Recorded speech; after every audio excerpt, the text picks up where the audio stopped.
Welcome to the Sherdog Radio live recap for UFC Fight Night 201, Walker versus Hill, or as the kids out on the street call it, UFC Vegas 48. I am your host, Ben Duffy, Sherdog.com senior editor. My usual co-host, Keith Shillan, is actually on site at the Mohegan Sun Casino tonight covering Bellator 274, 84, whatever the Bellator is, Gracie versus Storley. In his place, I have a special guest. He is the news editor at The Signal at Georgia State University. He is a reporter, a journalist, an aspiring journalist, an MMA fan. His name is Adam Duffy. Adam, how are you doing this evening? I'm doing great, Ben. Filling in for Keith tonight. Some big shoes to fill, but I'm really excited to be here and to talk with all you guys. Let's start right off the top. Walker versus Hill. First question, did this fight turn out like you expected it to? Yes. I mean, it's still exceeding my expectations just in like how insane it was, but the result was what I was actually expecting. I was expecting Hill to get it done within the first 3 rounds. There you go. I mean, I get a lot of picks wrong. You know, I do previews for every UFC card. Mm-hmm. I'm batting about, hit about 63, 64% of my picks. So I get them wrong all the time. When I get them right, I'm going to let people know. I had Hill by first round knockout in this. I did not expect it to be quite that bad. Like off the mic before we started recording this, you compared Hill to like that giant Jesus statue above Rio. Like, yeah, it was a bit like that doing the Nest T plunge. He gets like, yeah.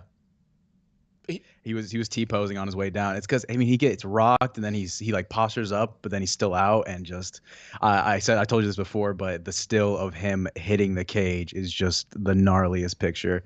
One of the gnarliest pictures I've ever seen. I mean, I'm trying to think right now where that fits on my knockout of the year list. I see we have a bunch of friends in the chat already. Alan McDonald is there, Tartara, our buddy from the forums, Sword Song, one of our new regulars.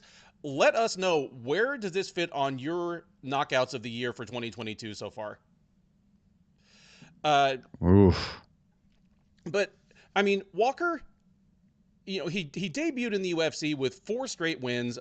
3 of them were knockouts. The 3 knockouts were all in less than a minute, and 2 of them they were all less than 2 minutes.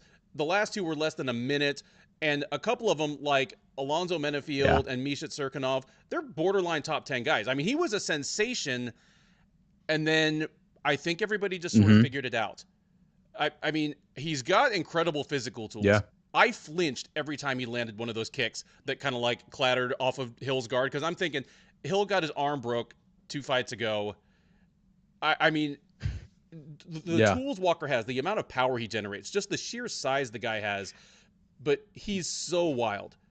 Yeah. Like once more sophisticated strikers kind of figured him out. Once Corey Anderson kind of showed that, you know what, if you just keep your chin tucked and like let all the spinning shit fly by you, you can nail him. Yeah. I mean, if you saw like after the fight, Jamal Hill had like this massive bruise, hematoma going on his left, I think his left arm, just from blocking those kicks. And I like you said, I do kind of equate it. It's kind of like in Indiana Jones during the guy who's doing the sword fight, he's like trying to prep for it, and then Indiana Jones just like shoots him once and he's down. That's what I kind of imagine Johnny Walker. He's just doing all this crazy shit, and as long as you keep tucked in, and weather the storm, you can get him out of there. I do think Hill followed that well. He was staying composed for the most part. I think at some points he was kind of chasing Walker, and I was kind of worried about him. He did get caught a few times from that, but eventually he did get him out of there.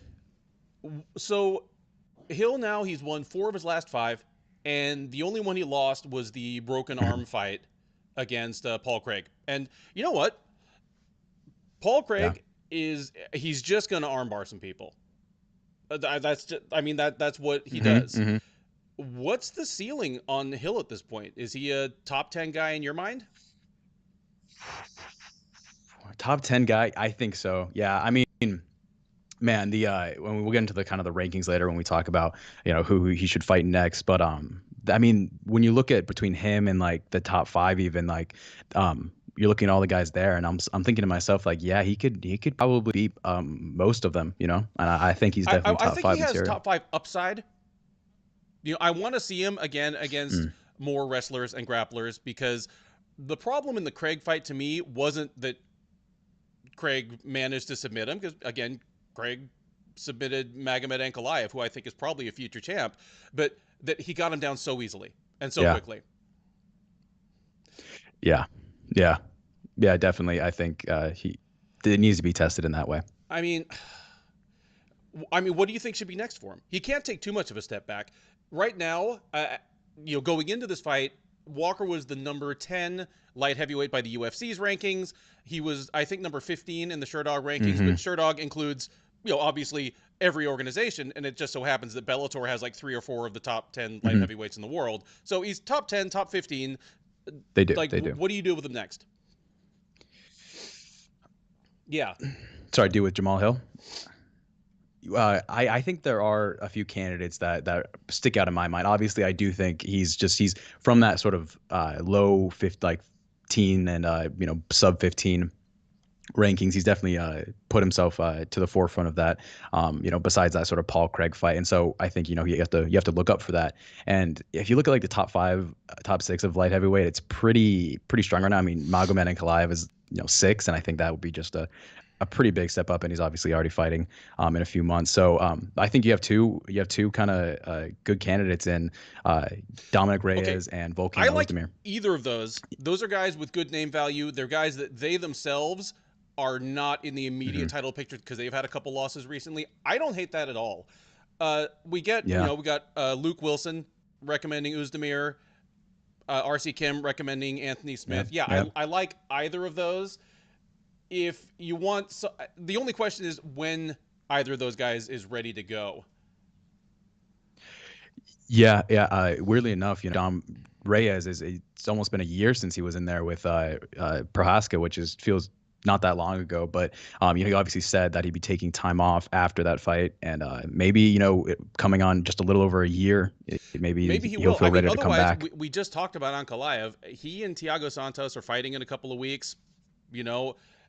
If Ankalaev wins that, I have the feeling that he's probably closer to a title shot than Hill is, and that's probably not an appropriate matchup. But if, for example, Santos were to beat Ankalaev, Santos has already fought too many of the guys at the top. That might be an appropriate one. Or, I mean, he could even take the loser of that. There's no rush to push him along. The guy's 30, but 30 is not old for light heavyweights, and he's still just like a 10 or 11 fight veteran. Right. Yeah. He's very, very green, relatively speaking. And I think the loser or maybe Thiago Santos, even if he wins from that fight, could be a good matchup for him. Talking about Smith as well. And Sword Song reminds us Smith is ready. He wanted Rakic, but Rakic got injured. Yes. So maybe if Hill wants a quick turnaround, then they could book that. I saw somebody mentioning the idea of Johnny Walker moving up to heavyweight. Now, by the eyeball I saw that test, too. Yeah. I've been a fan of the sport for a long time. Since like 2003 or so. I think Johnny Walker might be the biggest light heavyweight I've ever seen. Like, just by the eyeball test. Like, I don't know what he weighs when he walks into the cage, but I bet he weighs like 235 or 240. He's just, even other big light heavyweights just look small next to him. I wonder if it would be worth it. Yeah. I think the parity would be great, actually. It's just you're getting kind of some pickings down at 205 for someone like Johnny Walker, because he's kind of proved. I mean, not proved, but he's beaten a lot of the guys around that sub 15 area, and he's being bested by all these other guys.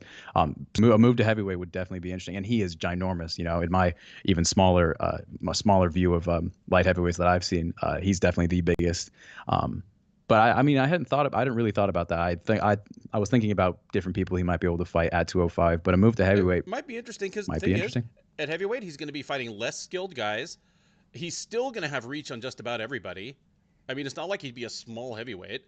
Look at the fight that was the third fight from the top tonight. It was Alan Baudot, who is a career light heavyweight who's only been fighting at heavyweight since he's been in the UFC, and like 6 foot tall barrel chested Parker Porter. Like, I Yeah, Porter is I don't stocky, hate very stocky. I don't hate Johnny Walker's chances against either of those guys. And Parker Porter just won his 3rd straight fight in the UFC.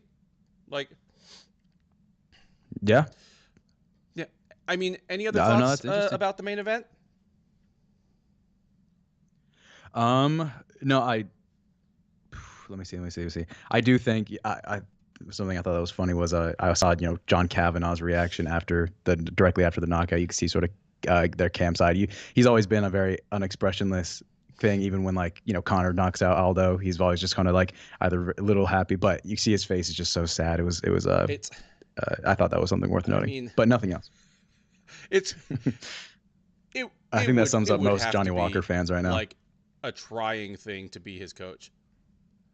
Like, do you think anything that happened in that fight happened the way they drew it up at SPG Ireland? No, man. No, man, the confidence that Walker walked into that cage with just shattered within 2 minutes 55 seconds. All right, second from the top. Kyle Dawkis versus Jamie Pickett. Mm-hmm. Impressive work by Kyle Dawkis. And I'll admit that I've not been completely sold on Kyle Dawkis's upside at 185. And I know this happened at 195 because it was super short notice, and it was mostly, I think, to accommodate Pickett because he fought like 2 weeks ago. But I'd been looking at Dawkis as kind of an overachiever. Like, well-rounded skills, clearly a well-trained, well-schooled guy from, an up-and-coming camp in Martinez BJJ, where that was all just kind of making up for maybe a lack of top-shelf physical tools. But you know what? Jamie Pickett has top-shelf physical tools, and Dawkis bullied him bad. I was looking at it and just like the way he was able to control and smother Pickett, and I could see sort of how I could see Chris Dawkis could fit in an outline of Jamie Pickett like comfortably, and seeing him be that impressive against him was it was something. It was. Boss, tell me, don't be fooled, man. It was Jamie Pickett, man. And maybe I am fooling myself. Maybe like I've just seen the flashes of potential in Jamie Pickett, and I just assume that okay, at some point he's got to turn the corner here, even though UFC history is lousy with examples of fighters who never turned that corner. Yeah, surprised by the wrestling of Dawkis, says Luke Wilson. Yeah, I agree. And again, he is working with moderate physical tools. He's not going to have this bowling ball double leg shot from the outside, but he gets tall man takedowns. Like, he's good at reaching down for a knee pick or an ankle. He's good at turning a single into a double. He does kind of like the Michael Chiesa takedowns, whereas offensive wrestling is surprisingly effective, and it's kind of the wrestling that comes from just having long arms and good balance and just being a dog about it. He's just not giving up on it. Yeah, totally. And I mean, if you look at his last fight against Kevin Holland, Kevin Holland's a pretty it's kind of a smaller middleweight, or he was a smaller middleweight. But he looked good in that fight up until its sort of strange conclusion. And I was kind of sipping on the Dawkis Kool-Aid too. Yeah, big for 185 as well, very large. Yeah, agreed. I mean, I think they pointed out on the broadcast that he's actually taller than his brother Chris, who's a heavyweight. Like Kyle, aka Diet Dawkis, is actually taller than Chris, Donut Dawkis. Yeah. What do you do with him next? I mean, this fight was technically at 195, but they're both middleweights. Yeah. What do you do with him next? That's there's an interesting picture going there down at like the low ranked and below 15 rank middleweights right now. Obviously, an obvious contender might be that the fight that opened up the main card, Alhassan versus Buckley, which we'll talk about in a second. But besides that, there's a lot of moving parts down there. If you're really pushing Dawkis and you think he's ready to fight a ranked opponent, which might be a stretch or not. There's only a few sort of options there. A few people open. Maybe Brad Tavares, who's coming off 2 wins, but that would be kind of like the highest point I'd set him to right now. Obviously, the reason he's fighting Jamie Pickett is because Julian Marquez had to cancel, so you could book that. Yeah, I mean, But yeah, those I'm are my not biggest ready ones. to give him a ranked person yet, then maybe a fellow up and comer. Gregory Rodriguez and Armin Petrosian are fighting next week at UFC Fight Night 202. The winner of that would be Yeah. a fine one as well. I'd really love it to see him take on Rodriguez, because that's a guy that, I mean, he is an outstanding grappler and striker, and Yeah. he is a physical specimen. Like, it would be a good test. Luke says That would be a tough reminds him fight. of Yeah, that'd Brendan definitely Allen, be a tough fight. Brendan Allen a lot. Yeah, I agree. Kind of tall, lanky, big middleweights who can do everything.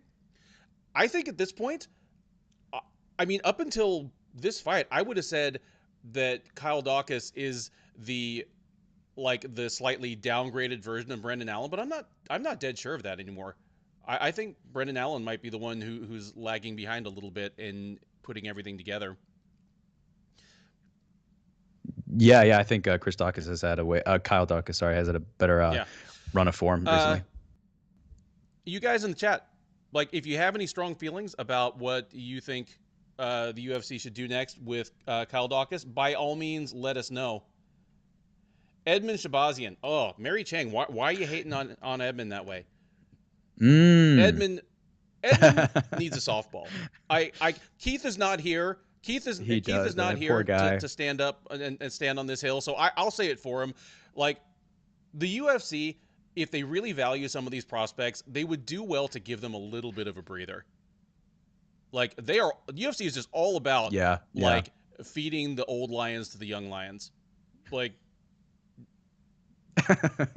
Brendan Allen got the mullet curse. Oh. Yeah.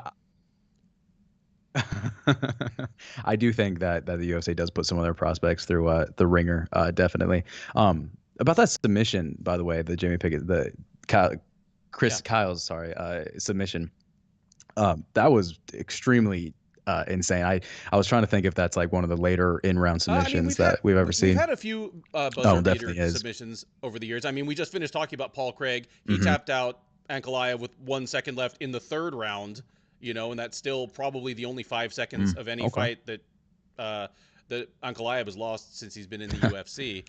But yeah, It was a fantastic submission, and again, a submission. It's a tall man submission, long arm guy submission. Like when you get the Doris chokes and the Bravo chokes, like I can't put somebody in a Bravo choke. My arms are too short and thick. Like I'm more just the chest to chest, like get the arm triangle, like just the big man submission on you. Like that's if we roll, that's what I'm gonna put on you. Definitely.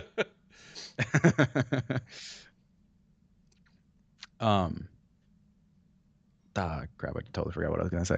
But yeah, no, very impressive. And I see Sword Song is talking about how Khabib was there, and that actually is something I was going to mention was that Khabib was sitting ringside the whole time with Jared Leto. Jared Leto, which I feel like Khabib just did not enjoy that conversation. I just can't imagine those two getting along. Jared Leto's speaking. Jared Leto always seems just like a cerebral person to sit next to, like, have a conversation with, and I'm sure Khabib is not having any of it. Mearshart. I like Mearshart and Brad Tavares that Adam mentioned. Those are like two of the UFC's just kind of go-to people to roll out at any up-and-coming middleweight. Like, you just got to fight Mearshart or Tavares. Yeah. Kyle Dawkins versus Jordan Wright. I like that as well. Nice one, Bobby Boucher. Yeah. Oh, that's not bad. That's not bad. So we move on to talk about the obligatory heavyweight slobber knocker of the night. If they don't have one, everyone's got to have at least one. And interesting enough, I at least right after the fight, I disagreed with the decision. I actually thought that Bordeaux closely, and I'm warming up to it now, but I do think Bordeaux might have won that. Which rounds would you have I'm given just to Bordeaux? Smoking something. That's the thing, I mean, his best round for the first half was the 3rd round. He looked great against. He was he was having a lot of success, and but then of course he was controlled for the rest of the round. That's why I actually was fine with Bordeaux winning the 3rd round until Porter moved into mount. Like yeah, he moved into mount in the last 20 seconds. 30. At that point, it's not just oh, he's just laying and praying and like stealing the rounds. Like, no, he's moved into a dominant position.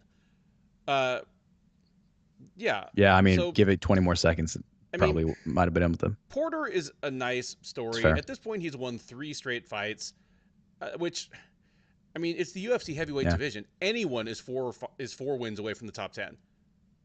Like, well, I mean, like It's true. seriously, like Yeah. I don't know how much you've thought about next matchups for Parker Porter, but there's every possibility these fights are like an Arlovsky type next. That was on my list, Arlovsky, Ugh. which I mean, like, Yeah. Tavares and Mershaw Okay, just sort so of a throw it at Tapper the. Snap 24/7 says Bodo had his hello Japan moment. Yes, he did.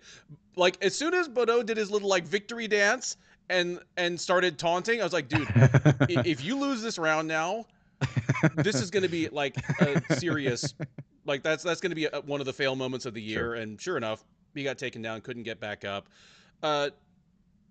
Thus far, Bodo, he's 0-2 with 1 no contest in the UFC, and that no contest he got knocked out too, right? and just what's his name, Rodrigo Nascimento tested positive for like a whole CVS worth of illegal stuff. So he's basically 0-3 in the UFC. He's shown no signs of wanting to move back down to light heavyweight, which is where he fought for the most part on the regional scene. So I mean, we'll get to the cut list later, but I haven't seen many signs of life out of Alan Bodo. Like he's so bad on the ground. Yeah. He seemed really out of water with Porter. Jabroni was celebrating. Porter versus Jake Collier. Oh man, Alan McDonald wants just like the bad Tinder date of UFC heavyweight fights. Like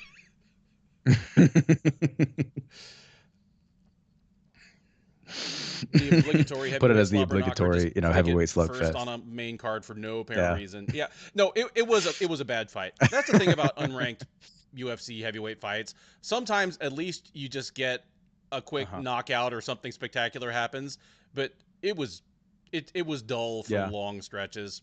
It was not good stuff. That's probably why they didn't give him an interview at the end. Poor Parker Porter. Porter versus Justin Taffa. I mean, I saw that too. Maybe. Just that might be a little better of a slobber knocker. I think we are spoiled at the top of the division though, with like these faster heavyweights and then these more explosive ones like the Tuivasa and who's fighting next month, Aspinall.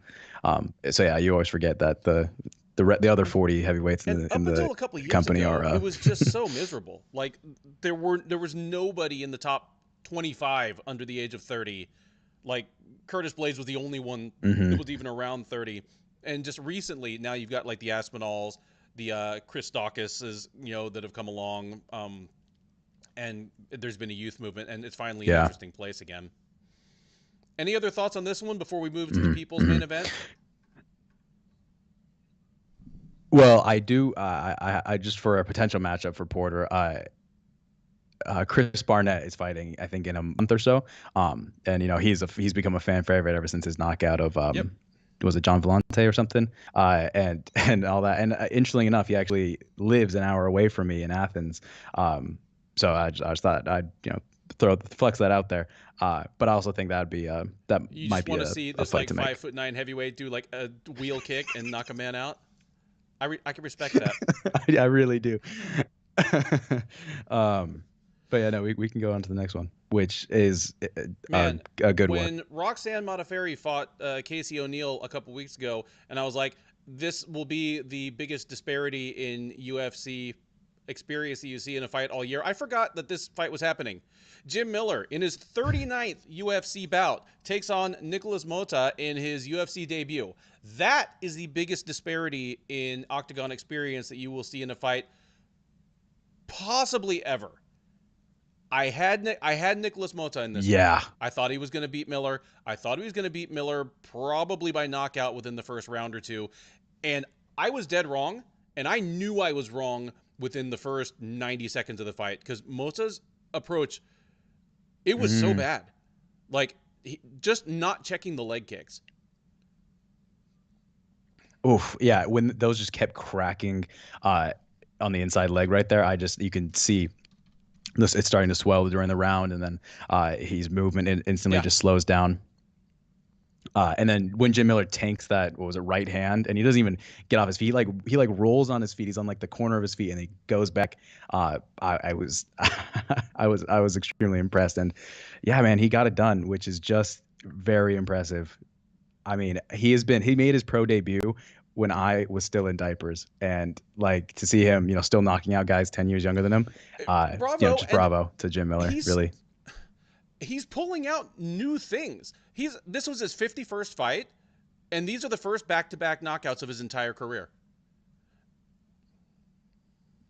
Yeah, right. Like he's almost like, I mean, I don't want to say improving, but he's finding a Finding good run of form in the past two absolutely. fights at And least. yeah, he's. What was I gonna say? Just I need to revise my thinking about him, because my thinking about him for the last 2 years is that, okay, his striking is gone, his chin is gone, his gas tank is gone. All he's got left is that really opportunistic submission game, and he only has about 7 minutes to make it work. And I've been dead wrong these last two fights. His striking has looked sharp, and he's found power that he really never displayed before. He never had, like, even when he would get TKOs before, it was from an accumulation of damage. This is 2 fights in a row that he has just lamped somebody. Mm-hmm. Yeah, and like even in his wars with like Dustin Poirier 3 years ago, he wasn't showing like this level of power. I felt like he's people out, and people that are like, and I mean, pretty highly touted prospect off the Contender Series, even like just it's honestly insane. He's a highly touted guy, but he definitely has some go back to the drawing board moments here, because this wasn't a fluke. He was on his way to losing this fight even before he got knocked out. Like, he'd lost the first round, he was on his way to losing the second round, and he had not made any adjustments to the leg kicks. Yeah. I don't know if the booth was talking about it, because I tend to watch the UFC on mute unless they do a replay, and then I'll turn on the sound to figure out why they're replaying. But he was losing the foot position battle the whole time. Like, he had such faster hands, but he never really got in position to make use of them. Just like, Miller always had the angle on him. So yeah, his superior physical gifts don't matter if the wily veteran is walking you the way he wants you to go. Yeah, and ripping at your leg, and they were talking about it during the whole thing. They just kept mentioning how he was ripping at the leg, and he'd always finish his combinations with that leg kick, and it was just by the finish, his Mota's leg was. Mary Chang says Pichel's win against Miller has aged nicely. It really has, and that was one of the fights that really kind of set Miller in stone for me, because he won the first round against Pichel, and then after that, he was all out of gas. He couldn't get Pichel down, and he just lost the second and third rounds in the most predictable fashion possible. And I figured, okay, that's the story on Miller from here on out. Like, at best, that's what we get out of him, and at worst, he gets flattened. But nope, he's having a nice little resurgence, and I couldn't be happier, because like, he's a hard guy not to root for. Just Very, very likable. Although honestly, I don't know how, even though he is having a good run of form, I don't know how much longer I can see or want him to, continue.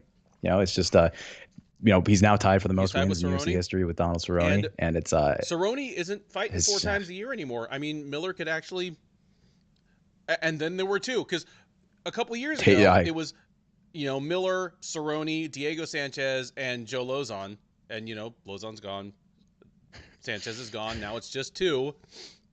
They've already fought once, but they could fight again. Just have their Highlander. There can be only one. Maybe that's it. Donald Cerrone and Jim Miller at 155. Whoever wins obviously gets that top position, and both of them just leave after that, because Miller it is. Talk about UFC 300 again. Yeah. He wants to be the only fighter to fight at UFC 100, he 200, did. and 300.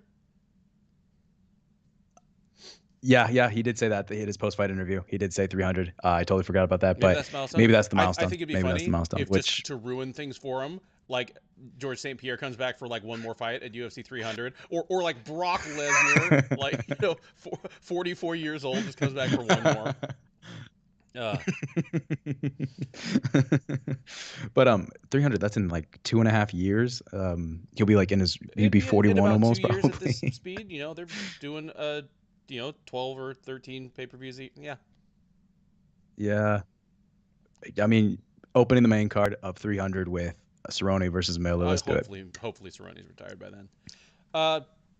Any other Oh my God. Cerrone and Miller versus Arlovsky in a 2-on-1?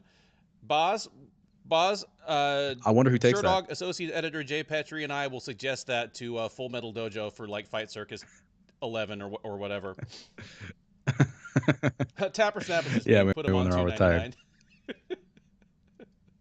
All right. Any other thoughts about this one before we talk about Buckley versus Alhassan? Nope, no other thoughts. Okay, I do want to get to Buckley versus Alhassan. You across the screen from me, raise your hands or sound off if you had this fight going the distance. No. I mean, come on, wow. I think that was probably. I mean, I don't know. I have to see what Dana said, but I think that was that was a performance of the night. Buckley looked amazing. I thought Buckley looked really good. There. I mean, performance of the night's going to be tough considering a couple of the highlight reel knockouts we had, but True. Yeah, Buckley looked good, but at the same time, Alhassan looked surprisingly good. I mean, I'm as big a fan of Fortis MMA as you will find, but Alhassan going to Colorado may have done something for him. Just training at altitude, I don't know, but even if you told me this thing was going to go to decision, I would never have picked that Alhassan would win the third round because his gas tank is such a nightmare normally. Yeah, but he was fine. He was not only was he competitive in the third round, but he was the one initiating the ground game in the third round, which is not normally the thing the more tired fighter does. Like his nickname has been Judo Thunder, since I've known about him, and yet all he really throws is like head kicks and overhand rights. We actually got to see some takedowns out of him. Yeah, I think he scored 3 in the fight. Alan McDonald says Buckley getting out cardioed by Alhassan is a bit worrying. I agree. I just don't know whether that is an indication that Buckley's cardio is a problem or that Alhassan just, that was again, it's been a good move for him to go to Colorado. Maybe he just needed a change of scenery. Maybe he just needed a different training environment, different training partners. I don't know. I'm going to have to wait for the next fight each of these guys has. It's kind of ironic that Bellator is going on right now and it's Neiman Gracie versus Logan Storley, because I mean, I've been a Storley booster from the jump. And the first time I saw Buckley fight, it was against Logan Storley over in Bellator at 170, and Buckley was clearly killing himself to make 170, and Storley just completely wrestle fucked him, even though he was looked 2 sizes smaller. And here Buckley's weighing in at 183 for a middleweight fight. He's kind of a tweener physically. I don't know, it's hard for me to look at Joaquin and Buckley and say, okay, you need to put on 10 more pounds of muscle because he's got muscles on his muscles. But yeah, he was the more tired guy, and I don't know if it's because he cut too much weight, just because Alhassan wore him down. Yeah, I don't know. I'll need to see each of these guys' next fight, because even though I picked Buckley, I didn't pick it to look anything like this. I figured one guy was going to knock the other out in the first round. And I just figured it'd be more likely to be Buckley. But yeah, this was not the fight I was expecting. Nope, not at all. I mean, I picked Buckley just because of the Detroit Urban Survival guy was in his corner. It's just right out the gate. That's why I did it. I can't tell. I can't tell how much of a gag this is and how much he actually buys into it. Because when, when Machida and Anderson Silva and everybody had Steven Seagal in their corner and were like, oh, I learned that front kick from Steven Seagal, they were having fun with it. They were like, we get to bring this washed up fat clown in a kimono along with with his beads around his neck, but it's like Steven Seagal from the movie, so it's kind of cool and it's kind of fun. It's just everyone got the joke for Seagal. I'm not sure yet.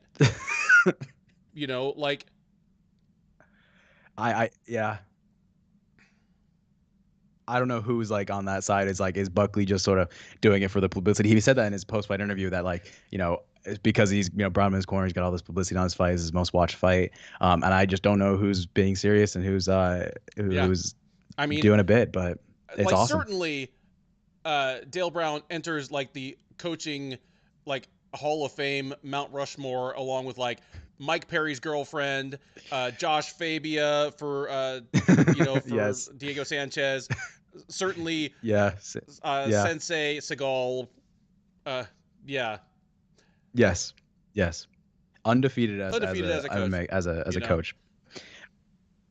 And I don't think it's a coincidence that Buckley's pretty much best performance of his career. Same night he gets Dale in his corner, just but need more fake guns. uh, yes, yeah. All right, man. That's the whole main card. I mean, unless you have any strong feelings about what's next for either of these guys, Mhm. but really, I just think of them as guys hovering around that 15 to 25 mark in the division, and anyone in Yeah. there, preferably coming off a win for the winner, coming off a loss for the loser. Because even though Joe Silva is gone, I still am a guy that thinks winners should fight winners and losers should fight losers whenever possible. Hmm.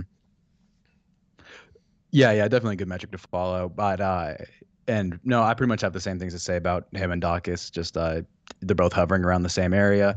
I definitely have the same prospects to fight. I this kind of popped into my head while I was watching the fight, but Alex Pereira is fighting in a few weeks. He's probably the biggest hype train right now at middleweight. Maybe I that's a mean, thing, but one nothing thing else I'd to say. sneak in there. Buckley mentioned in the lead up to this fight and in the interview after the fight that he can't find any place to train in like St. Louis or Kansas City, and it's I don't know, like Yeah. I don't have any inner knowledge here, like I don't live there. Like if there was weird drama happening in a gym in Houston, I could probably speak to it somehow, but he's made enemies at gyms there, and for some reason James Krause fucking hates his guts. Like James Krause wants to fight Buckley himself. So I mean, Mhm. if you want to bring what's his name out that was supposed to fight Dawkis, Julian Marquez, Julian Marquez versus Buckley, Julie Marquez, that yeah. wouldn't be a bad fight at all. Your grudge match is built right in there. No. You know, so I don't Yeah. hate that one. Blood Diamond versus Buckley. Boz just Boz wants to. Well, Poor Blood Diamond. but Although honestly, probably be a matchup Buckley, for I him think than Buckley would just take Blood Diamond down and do the exact same thing. true. True. I mean, yeah, Yeah, whole nother conversation yeah. with Blood Diamond Malkoon, definitely Maximov, showed a both big of those hole good. in his Sword game. Song brings up Sam Alvey's wife. Dude, Sam Alvey's wife has been in his corner for 7 straight losses, but you can't blame her for that. Like I think like what you can hear of her advice in between rounds, she knows what she's talking about. I mean, they've been together forever. Uh, Hmm. like I take her over just about any husband, wife, significant other coach that I've ever heard of that isn't actually a fighter themselves. Yeah, because you have a few of those. Who Yeah, is it? Yana Kunitskaya has dude, Thiago like Santos their in her children are corner. going to conquer the Um, planet, aren't they? you're right. Like Moretta Yeah, and Yana Kunitskaya. Yeah, yeah, yeah. Those some primo genetics right there. yeah. um, but yeah, it was a good main card. Honestly, I would typically miss out on a fight night like this because I'm usually out with friends on a Saturday night, and I can't convince them to watch anything less than like the Yeah. most popular pay-per-views. So, but I'm Well, glad I I'm was I'm able glad to I just pulled sit you down away and from watch the it. filthy casuals and made you watch this whole thing. That's the entire main card of UFC Vegas 48. I do have the performance bonuses. There is Mm. Okay, there is no fight of the night. There are 4 performance of the night bonuses. So, in the chat, let us know if you don't know what they are. Give us either your guess for what they should be or what you think they should be. So yeah, like throw out what you would give the 4 performance of the night bonuses to, and then I'll let you know what they actually are. Tapper Snap saying Misha and Caraway were good back in the day. I would say that, except for the time that Misha told Caraway that he was ahead going to the 3rd round. He coasted and he ended up losing a decision. That was one of the most famously terrible pieces of corner advice I've ever heard. But he was Mm. a pretty good corner for her. So like it worked one way. Yeah, I've heard that. Yeah, yeah, and I mean another example of that. Aspen Ladd's I think fiance is Jim in her West, yeah. corner, or at least was in her last fight, and there was that big controversy about his cornering during Yeah, that fight. I mean, that was I still think that was a little overblown, you know. And here I'll throw out the reason why. When we listen to corner interactions, when you listen to like a coach talking to their fighter in the corner, we are eavesdropping on a 1-minute conversation between two people that have spent thousands of hours together. And they have a deep-seated mode of communication that, I mean, it's almost more so than like a married couple in some cases. Like a lot of those fighters probably spend as many waking hours with their coach as they do with their spouse. So, I mean, they have coded language, and sometimes the things they say sound really harsh. Sometimes it sounds like they're blowing smoke up their ass, but to a certain extent, you have to judge it by the results. Because is the coach saying whatever that fighter needed to hear in order to get motivated or do the right thing or whatever it was? So, you know, if Ladd had won that fight, nobody would have said anything about the coaching. Or it would have been like, well, that was really brilliant. He gave her the tough talk she really needed. Yeah. I don't know.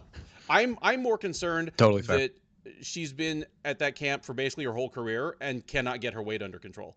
Like, that bothers me much more than like how Jim West talks to her between rounds. Yeah, that it's a huge issue. I just I don't think I've ever seen a fighter, at least in recent memory, that has that consistent issues with weight. But by the way, I was curious, what did you, in terms of your picks for the whole card, what was your score? I think I went. Because I honestly scored. I scored pretty well. I think I went I'm not 8-4, gonna not to toot my own horn. Not too bad a night for me. Maybe 7-5. I'll have to, like, I do the Sherdog staff pick 'em, so I'll just need I will update my spreadsheet at the end of the night. But I think I either went 7-5 or 8-4, so not too bad. Looks like a lot of calls out here. Okay. Pretty much everybody's picking Onama.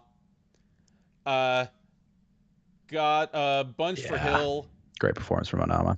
Some for Egger, Dawkis, Skelly. Your 4 performances of the night: Jamal Hill for that that you knew that was coming. That's a knockout of the year contender. Kyle Dawkis has to be for that buzzer beater submission. Again, that works for me. The man we're about to talk about, David Onama, and the last one is Stephanie Egger for that. I do think Egger should have gotten one. Jesse Clark. Yeah, I mean, her performance was pretty flawless. So let's talk about the Onama versus Benitez fight. So David Onama debuted in the UFC last October. What's funny? Yeah, what were you laughing about? Who, me? What's funny? Sorry, I just thinking about Onama, honestly. Last fall against Mason Jones, who's one of the more interesting prospects in the UFC at 155 on ultra short notice. Like, Glory MMA and Fitness is the UFC's one-stop shop for short notice fighters. And I mean, Keith and I both said Onama was going to end up in the UFC within the next year anyway, but this might be too much too soon. And then he gave Jones a pretty good fight, and I was just excited to see him at his appropriate weight class, you know, on a full camp. And man, yeah. Talk to me about this knockout. In my notes, and I texted you this, and I said this out loud, and I wrote this down. I just said, God damn, because that, I mean, the entire fight was amazing, but that ending combination was just insane. I mean, he talked about it in his post-fight interview, but the fact that, you know, early in the round, he gets punched in the eye and says he loses most visibility in that right eye. And then he comes back and, you know, takes the shots that Benitez, you know, rightfully capitalized on. Given the situation, to come back and in that way was very impressive. I agree. Like, good on Benitez to keep fighting. I mean, and Onama never threw his hands up and tried to call timeout like a lot of fighters do. He just backed away and tried to defend himself as best he could. Benitez got a little overzealous. Onama kind of recovered. Fair. And once he backed him into the cage, man, that last combination, it felt like he hit him with about 15 punches in a row. I'm not even exaggerating. But yeah, I counted 12, but it just felt like a Mortal Kombat fatality. Like he was just it was. I want to go back and rewatch it just because it was so like. And finally, he was video game like, you know, it was amazing. Down, face down, like eyes open, face down, which is always a little creepy. Yeah, yeah, yeah. Cain Velasquez is in his corner, and I wrote this down as well, but I kind of just I wrote down Cain looks Kane, old yeah, because he looking does a kind of little look old. grizzled. His.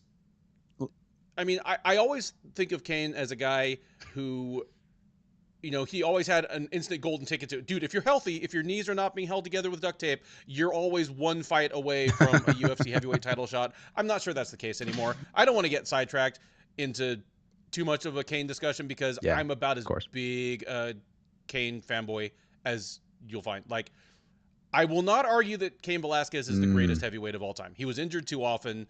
He missed too many even of the other top fighters of his time.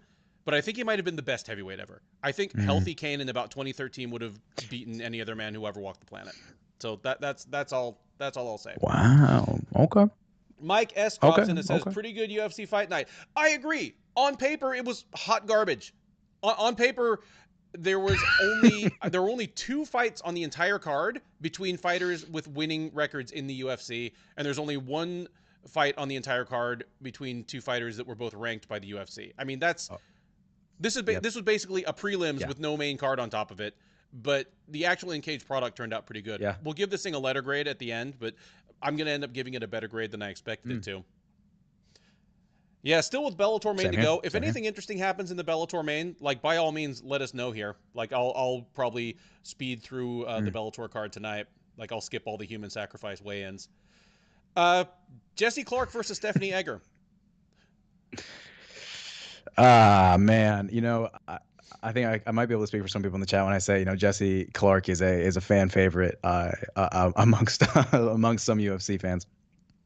I had high hopes for her after her, comeback against Jocelyn Edwards, even though it was somewhat of a lackluster win. But no, Egger puts on a Oh beautiful man, people are performance throwing my against her. pizza line back at me. Dog Kenneth, yes. Mixed martial arts is like pizza. When it's good, Yeah, it's I saw great. that you When it's called you. bad, it's still pretty good. I had to pick a few olives and pieces of pineapple off this one, but I did still happily eat it. Okay, Sword Song says Jesse has negative IQ. Here's the problem. It seemed as though she had turned a corner that way because her last couple of wins, she had actually fought to her best advantage against Sarah Alpar, a wrestler who really, her only hope was to get Jesse to the ground and just kind of, I mean, not to be crude, but just kind of hump out a decision. Jesse, stayed in phone booth range, denied the takedown, and just absolutely mauled her. Then against Jocelyn Edwards, Yeah, that was a brutal one. a hard-hitting kickboxer who prefers to fight from range, Jesse crowded her, took her down. So I was like, Yeah. okay, this is perfect. Against Egger, she knows that Egger is a judoka. So not only does she want to get her to the ground, but she's going to need to clinch to do so. Judokas don't shoot from the outside. I was like, Clark can just stay away, stay in that mid-distance, and just kind of pit-pat her. Because even though Clark is a former flyweight, she's always seemed pretty physically strong at 135. I was like, if she fights to her best advantage, which she has in her last couple fights, she'll be fine. And instead, she runs right across the cage and clinches with Egger, and I screamed at my TV. And gets judo tripped. Jesse Clark joins the Scream at the TV team. Bobby Green is off the Scream at the TV team. Jesse Clark, welcome to the Scream at the TV team, because Egger dumped her on her ass once with I think it was a Keisakatame, a little inside throw. Clark gets back up. Egger dumps her again, and this time she keeps hold of an arm, and the armbar transition from there, beautiful stuff. Yeah, no, very impressive. And Jessica Rose Clark, former power lifter actually before she moved into MMA. I think that gives her that sort of the strength that maybe betrays her size. But no, yeah, I definitely think she did. I was looking at her too and saying that she did kind of the opposite of what I thought would have been good for her. The only thing she could do to help Egger win the fight, just run right into the clinch with her, because Egger needed the clinch. That was it. Terrible game plan, and I mean, garbage in, garbage out as far as the game plan goes.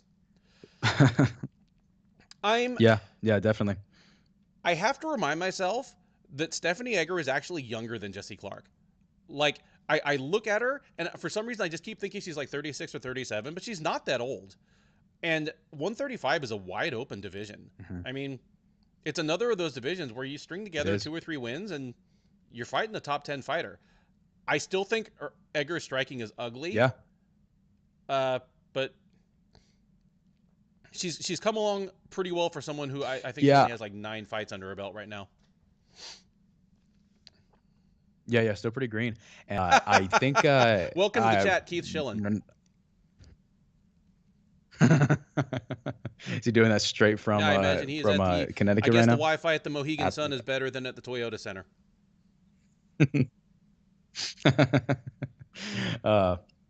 But I know we weren't mentioning much about future matchups, but I was thinking I've been following at 135 Josie Nunez a lot because she's been just straight. She's been kind of mauling people in her last couple of fights, and that may be the fight to make. I don't think Egger wins it, honestly. Josie Nunez it might be the one to make. Yeah, I thought that. Yes, and that was I was looking at that. It's not uglier than Pena's, and Pena's is your UFC bantamweight champ. Excellent point, Bobby Boucher.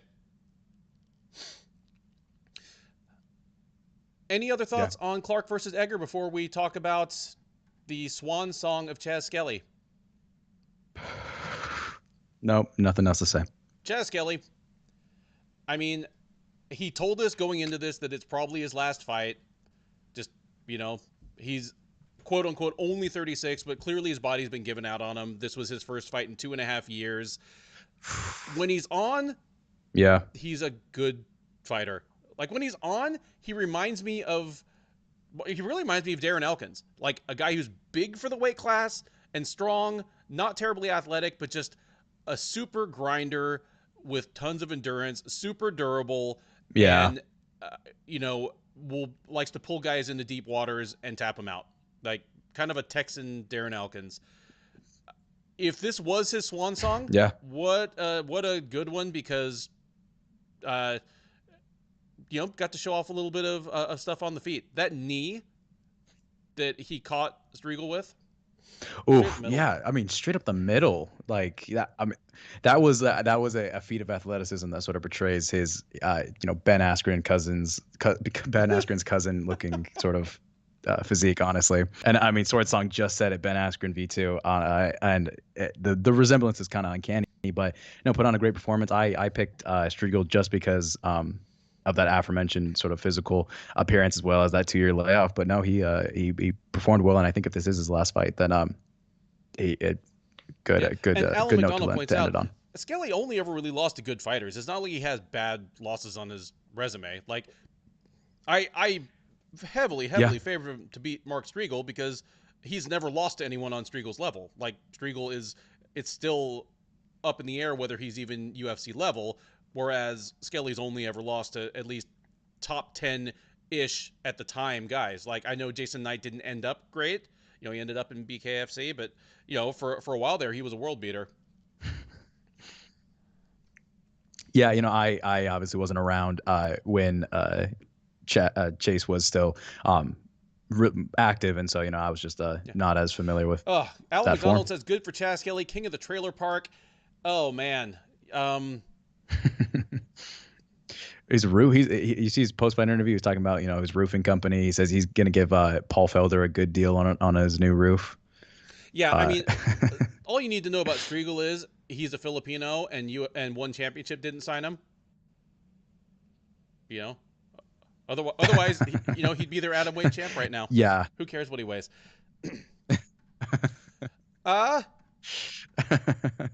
Yeah. I don't imagine this will be the last time we bring up Striegel tonight. Diana Might bring him up Belbita later in the night. versus Gloria DePaula. All of you in the chat, tell us how you scored this fight, because there seemed to be some discrepancy and some dissension here.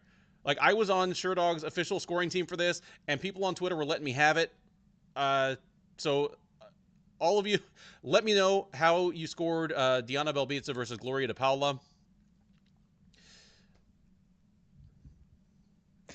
Yeah, at least for me, I have it. Belbita going this way. I have an arrow towards Belbita, an arrow towards DePaula, and then I just put a question mark over round 3. And see, 2-1 Gloria from Sword Song. DePaula. Yeah, I mean, I scored it for Belbita. I gave DePaula the first round. I gave Belbita the second and third. But I thought all 3 rounds were individually close and difficult to score. So almost no score that somebody could give for this fight really offends me. It's just one of those fights that, Yeah. depending on what you value in scoring a fight, you might have given all 3 rounds to DePaula. And I'm not that mad at it. Just it seemed to me that especially the second and third rounds, it boiled down to they were landing about the same amount of volume. DePaula was throwing a lot more kicks, a lot more low kicks, and they were doing damage and they were landing. And then up top, she was throwing a lot of jabs, but then Belbita was landing harder punches to the head. Like that's it. Just which do you think did more damage? Yeah. That's the tough thing to score about a lot of, and frankly about a lot of like women's strawweight and flyweight fights, where it is 100% a kickboxing match conducted on the feet. Neither of them outlands the other badly, and there's never any serious damage. Like there's never any question, oh, she's hurt. This thing's gonna be, this is gonna be over. How do you score it? Like you can't just go by the straight striking stats. That's garbage. Like that way lies terrible, terrible things. So you just have to decide what you think is doing more to win the fight. What you think is doing more damage. Yeah, it's totally up to like the lens of the judges, really. Which that fight with a different set of judges goes a different way. That and another set of judges always scores it slightly differently, I think. And I think that is a thing at that those lighter weight classes, just not a lot of not as much power that per capita, so not as many knockouts. Very big point fight, really. I think they even mentioned that it's essentially it was almost like a Muay Thai point fight essentially, or a kickboxing fight where they're just sort of fighting for whoever can into like the touch the other most type rhythm a few times. Because if you ever watch actual Muay Thai fighters, there's not a whole lot of defense. They'll just take turns hitting each other. Like one will go wham, wham, wham. The other guy will go wham. Like it's like they just take their turn to hit the other, and to either score or like hurt the other guy badly enough that he goes down.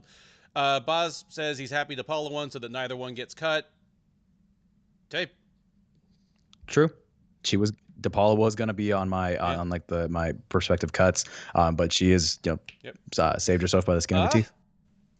Chad Anheliger versus Jesse Strader at bantamweight. Oof. This was a fun fight. It's a good one. It's a good fight. I picked Anheliger. I wasn't feeling too confident about that after the first round. I gave the first. Yeah, I gave the first to Strader. He seemed to have more of a sense of urgency. He looked a full weight class bigger once they got in there. I was not expecting that kind of size discrepancy between the two, and it made me wonder if Anheliger was going to be able to make his game work against Strader, because Anheliger does well when he is the better wrestler. Like when he can determine where the fight takes place, where it's his option to take the other guy down if he wants, or to keep it on the feet if he wants. And in the first round, that was not the case. So I was a little worried about it, but he pulled it out from there. And I thought he was on his way to winning the fight anyway in the third round, but he did not leave it to the judges, did he? Yep, left no interpretation. What I do think is interesting, is that in round two, like I don't even think Strader attempted a takedown in round two. But I imagine I'm unsure why, but then you see he returns to it in the third round. And I think that just like you were saying, when Anheliger can sort of dictate where it takes place, he has the most success. So I think the fact that Strader didn't go for any in the second round added to that. Did you have any thoughts about the stoppage? Like Strader wasn't happy about it, but I saw some people that thought that Herb Dean gave Anheliger too many punches on the ground. Like, did you feel one way or the other about it? I mean, it's you really can't tell until after the fight's been called and you see the fighter. I saw Strader, he gets up and he's instantly protesting because he was like slipping out right as Herb Dean. Yeah. Although honestly, he slipped out because of Herb Dean kind of pushed Anheliger off. But then he gets up and he's like, "What the hell, Herb Dean?" And then he stumbles into the cage. And so probably a good stoppage. Yeah, maybe even more so leaning on too much than too little. Yeah, it always takes the air out of your protest when you're like stumbling around, Yeah, it's like saying you're not drunk, but then you're just, can barely put your feet underneath you. I will not comment on that one way or the other. Mary Chang, when is Ricky Tercios going to fight? You know what? I will ask him, and I will come back and tell you. Because Ricky Tercios trains here in Houston with my friend Alex Morono. So I will pop by their gym. It is actually the closest MMA gym to my house. You know, it's like Wow. 5 miles away from here. I'll pop in and ask him when Ricky's fighting again. Because I agree, we need more Ricky Tercios. That dude That's awesome. is a lot of fun, and he has the personality that stardom is there if he can just win a couple fights. Like it'll be the Brandon Moreno type thing where he's just such an enthusiastic and lovable and genuine guy that as long as he wins, I think people will start gravitating towards him. Oh, Tapper No, Snap. Can we agree that all these heavy ass favorites coming in were not deserved at all? Yes, we can definitely agree on that. That is what happens when you get these cards that have a bunch of short notice debuting fighters because the odds makers are going off just as limited information as we have. Like when you've got someone debuting, and we're about to talk about when we get to Bautista versus Perrin, like Perrin is stepping in on short notice. He's not even the best. He's not even the best bantamweight in CES. Like, let alone a guy that's like UFC ready. Like, of course, Bautista is going to be like a minus 450 favorite. If it plays out that way, great. Otherwise, it looks silly. But yeah, that's when you get those lines that are way off. And if you know more about those fighters than the bookies do, I mean, that's where your value is. Tercios, Tercios totally has a stoner personality and vibe to him. I mean, obviously, he probably isn't a stoner because he's got to get tested on the reg. But I bet he throws down just gallons of CBD. Probably gets like some Delta shit, so he gets like that little buzz. Yeah. Delta 8, yeah, Delta 8. Yeah, that's. All right, so I hear that's what it's called. Let's talk about Pierce versus Rodriguez. We're talking about Pierce versus Rodriguez. It was a very good fight. It was a good fight. It was a better fight than it needed to be. I thought Jonathan Pierce was a little too happy with his performance after this because, he won, and at least according to my two fellow scorers, Jay Petrie and Tyler Treese, he won all 3 rounds. I only gave Pierce 2 rounds, but I feel as though that fight was closer than it needed to be. Yeah, didn't one of the judges one of them was 30-26, right? I saw like someone give a 10-8 round to Pierce, or maybe that was somebody else, and I'm going crazy. That was the Bautista and Perrin fight. Somebody gave Bautista a 10-8 round. Never mind. But the official judges, there was 130-27 and 2 29-28.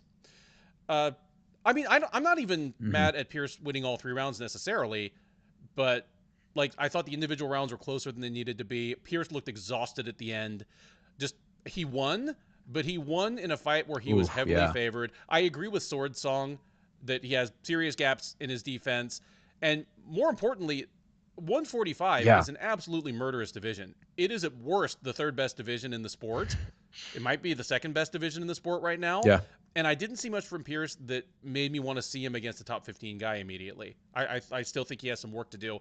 And I love Tapper Snap saying that C-Rod is exactly where Onama was after his last fight. Because, I want to see Rodriguez on a full camp and at bantamweight if he wants to be, and just and see how he does because he showed a yard of guts and showed all kinds of tools. Like I was impressed how well he did in the grappling against a very good grappler in Pierce that looked to outweigh him by 15 pounds.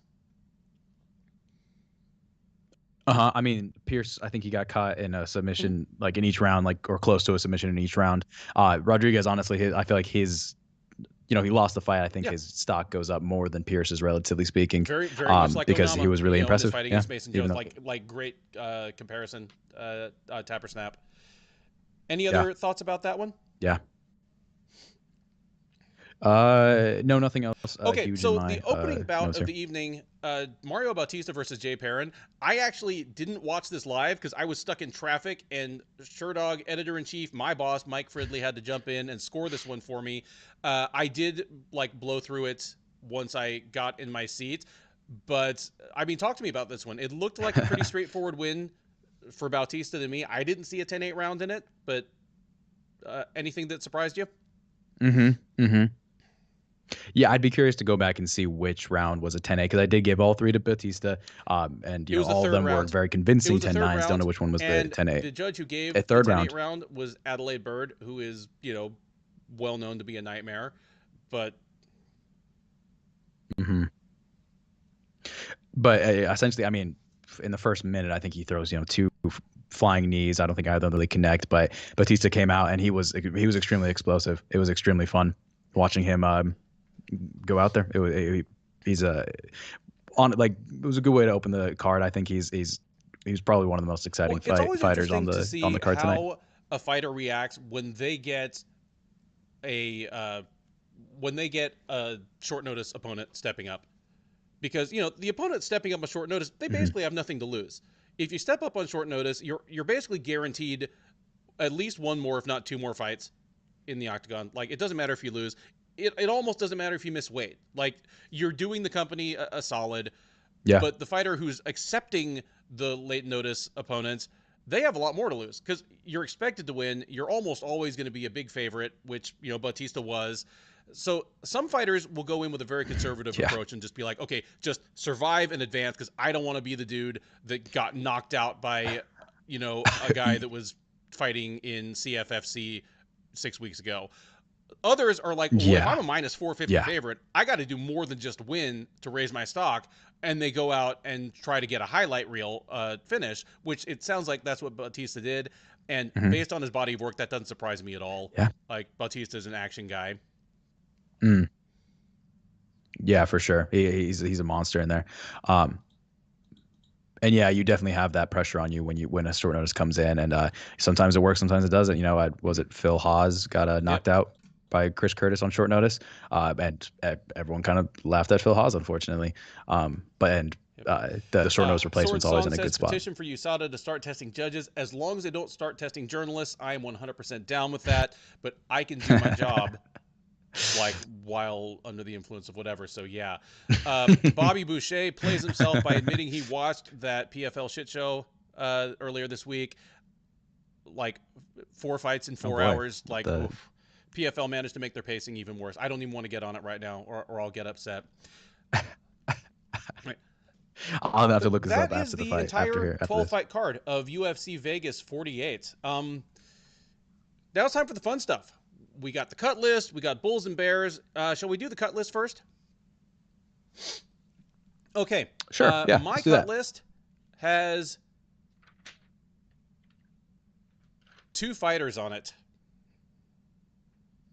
Is there anyone on your cut list? They have to be on both our cut lists to be cut. Okay. I also have 2 fighters on my cut list. Well, actually, if you have more than 2, I have 2 fighters. I might be talked into one. Like, I'm used to Keith being like the executioner, and I'm kind of like the voice of mercy. So. No, I'm not. I'm definitely not as stern as Keith. And I have one solid one, and then one that I have sort of been convinced into. Who's on your cut list? It's Striegel. Okay, so why is Mark Striegel gone?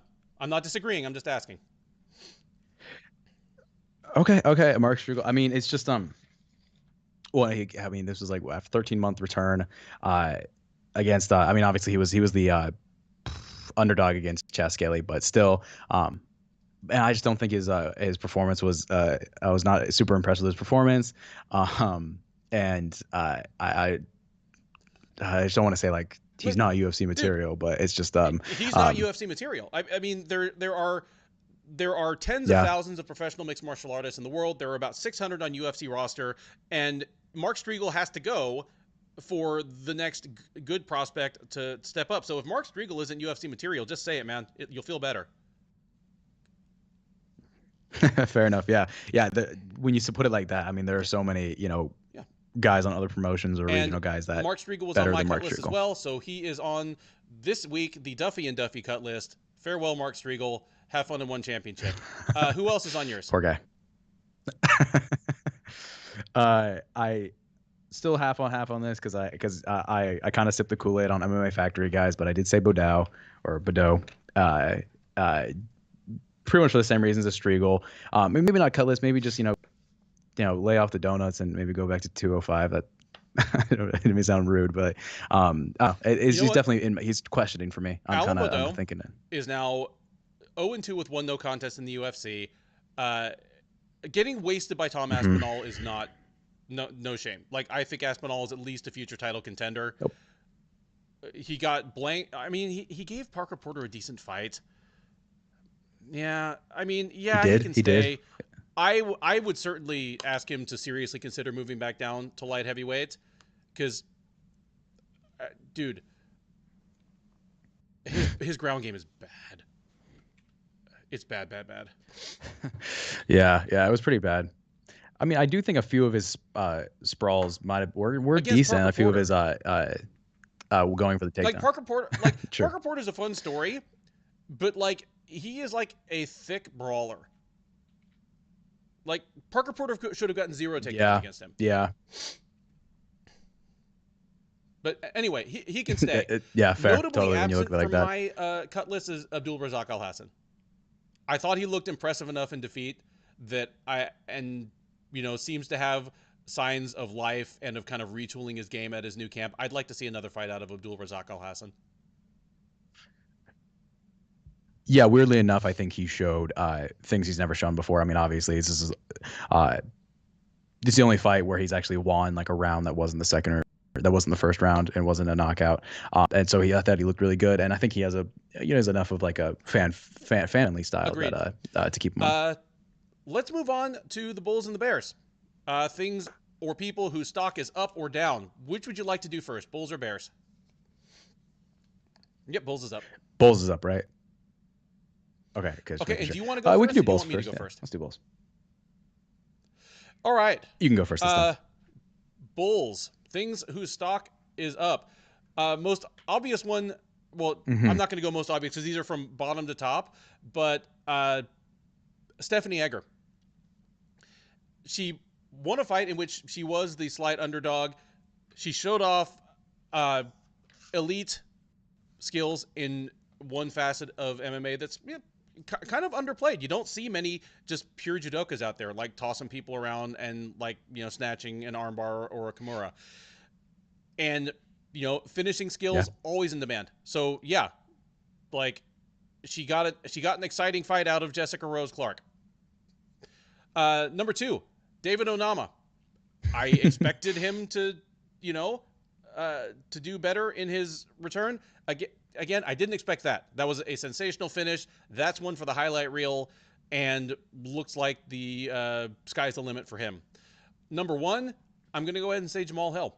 I don't usually throw out the main event people here, but man, that might be our knockout of the year at the end of the year. If you look at the Sherdog recap, like the still image we have of Walker just looking like a dead man at the bottom of the cage, that one, I mean, it's not quite like, the Rashad face level of this is going to be a meme forever, but what a knockout.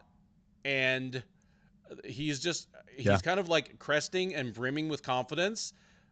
And he's kind of muscled his way into the top 10 really, really quickly in the UFC. Who have you got for Bulls? You don't have to name 3. Some can be the same as mine. Like, just what's good? Yeah, and with the Jamal Hill, I confidence definitely there. Him walking out to 21 Savage and probably making Frankie Edgar pretty happy with a new sort of meme knockout face that'll replace his on Reddit and Instagram. For my Bulls, I did put Edgar there because I thought she was extremely impressive. I remember the commentary team was making comparisons between her and Rousey and how she sort of set up that arm bar. And I think definitely all the good parts of that. Another Bull, I did put Jamal Hill because biggest win of his career, extremely impressive fashion, and definitely put it up there. Definitely puts him in the picture of the top 10 light heavyweights in the world. And then I guess there's someone I was thinking about watching the early fights, but I think pretty much every fight on the prelims, was sub 155 pounds, and you had a lot of really impressive lighter weight prospects on there. And I think just in a general note, seeing all of these, going into this card, didn't know most of the fighters on this list, but now all of them looked, most of them looked very impressive, and it's just, I think, it's sort of a testament to the fact that young, new prospects in these lower weight classes are there to replace the already extremely high level top 15s of Awesome. of those weight classes. Bears, things whose stock is down. Do you have any? I mean, I think I think the one I have to say first has to be Johnny Walker. 1-6, well, 1-5 in his last 6. That Ryan Spann victory is controversial. Definitely, yeah, controversial is an understatement. But and so obviously had a lot of hype going in. On 3 fights off of the Contender Series, 3-fight win streak, all by knockout, all in the first round. But now it's like we talked about at the beginning, we just don't know what to do with them. We're going to the change weight classes because we don't know what to do with you here. Other bulls, I don't think. Okay. I think that might have been. I have a couple other than the ones you mentioned. I'm going to throw out Nicholas Mota. He had a good amount of buzz coming off the Contender Series. Then he was gone for a whole year. This was a chance to step in and remind everybody why they were excited about him, and he got Jim Millard. There's no shame in getting Millard. It's a good verb. I think he's the 33rd, 34th, person, but just didn't make any adjustments between rounds when things were not going his way, and ended up getting his lights put out. I'm also going to throw in Alan Baudot. We already mentioned all the problems there, so I won't reiterate them. And also Jessie Clark. You mentioned she's got kind of a built-in fan base. I was going to say. Not... Okay, so Jay Petrie, Sherdog associate editor Jay Petrie, and I do the Sherdog staff pick'em. And one of his jobs is to source the pictures that I put on their little icons. And he just goes to their, Instagram, just grab some, funny or interesting picture of them. And so he'll always quiz me. So who on this card has the most Instagram followers? I'm like, and this time I was like, Clark. Easy. Like Clark, she's got the thirsty legions. Star power is there for the taking as long as she keeps winning. But this was a loss, and a bad one at that. Normally, at the very least, Clark is a tough out. She was not even a tough out for Egger. She just basically handed this fight to her on a platter. That's not a good look, because she had been on a little streak of pretty good fight IQ and game planning. So bad look for Clark, but she'll get more chances. Give this card a letter grade. And obviously we grade free fight night cards on a different scale than pay-per-views. It's, compared to other fight night cards, compared to your expectations of it, give this card a letter grade. Those of you in the chat, give this card a letter grade. I read the word cosplay that Luke just typed. Give this card a letter grade. Give yours. Should I give mine too as well? For a free 12 free fights, not much better to do on a Saturday night. I give it an A-. I was entertained. It might be higher than most, but I'm going to give it a straight B. And if you had asked me to give it a letter grade on the preview, which sometimes Keith and I remember to do, I'd be like, this is a D. This is one of the lowest level cards in terms of divisional relevance that the UFC has put on, even during the COVID era. But it delivered some interesting entertainment value. It gave us a couple of highlight reel finishes, including at least one candidate for knockout of the year. We learned a few things, had some surprises. I'll give it a B. Yeah, fair. I think I might be rating it, A- because I'm sitting here and I'm like taking notes about it, and I get to be on the show and talk about it and all that. So it's probably putting it a little higher in my mind. But what you said, this is probably like one of those. It's really one of those cards that has no significant impact on the competitive architecture of the UFC besides maybe the main event. It's really just a fight where you just see other human beings hit each other. Seeing other human beings hit each other, it's like pizza. It's like pizza. Yeah, I mean, pretty good card. That is the UFC Vegas 48 UFC Fight Night 201 Walker versus Hill live recap on the Sherdog Radio Network. I have been Ben Duffy. That is Adam Duffy. thank you so much for checking in. Of course, look for the UFC Vegas 49 or UFC Fight Night 202 preview to drop overnight Sunday, so it should be up first thing in the morning on Monday. And of course, check out, I assume Keith will be back, Keith and me on the recap next Saturday. Between now and then, thank you guys so much for listening. Thank you, as always, for participating in the chat. It's always good to talk back and forth with you folks. You know, you are a knowledgeable and passionate bunch. You make me laugh. And we definitely appreciate you guys and the community that we've been putting together. Good night, everybody. Yep. Good night, guys.